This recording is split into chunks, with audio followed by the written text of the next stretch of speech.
777, The Magnificent Seven, the story of 7 gunfighters who come together to protect a Mexican peasant village from an army of thieves.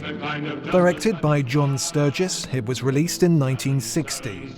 Now, a modern-day vision of the film has been released, directed by Antoine Fuqua. Man carries a gun, he tends to use it.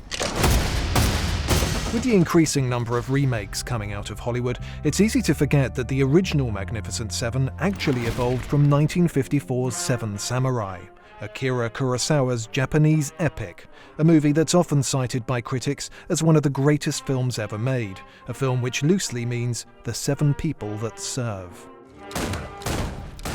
During research for the new film, Fuqua says they read many books about the West and how diverse it was, with people from everywhere in the world, and that's the West they set out to create.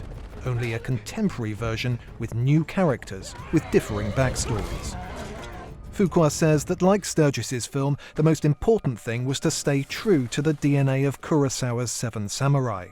But speaking at the Venice Film Festival, he credited Sergio Leone, the director of epic westerns like The Good, the Bad and the Ugly, as the man who changed the genre. You know, in America, the westerns were pretty wholesome. And, you know, the good guy had to wear the white hat and say, you know, all the sweet things.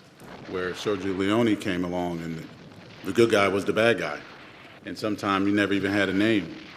And I think it changed the way we saw the West. The good. The bad.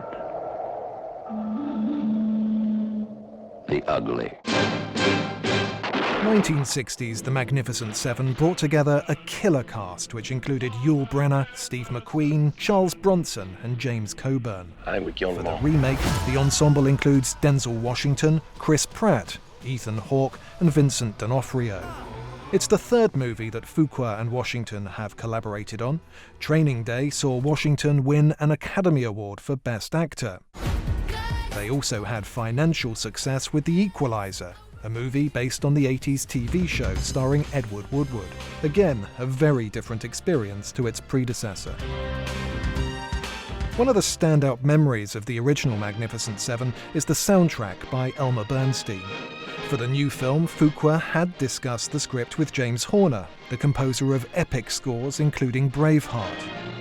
And it was only after Horner's death last year that Fuqua found out that as a surprise, he'd written, ironically, 7 pieces, his final work.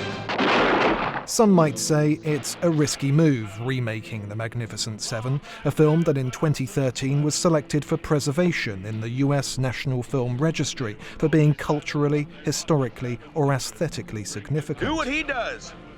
He's a legend. But Fuqua says his film is set in a different time, a different era, and they wanted to create something for young people that don't know Westerns, so they feel they have something of their own.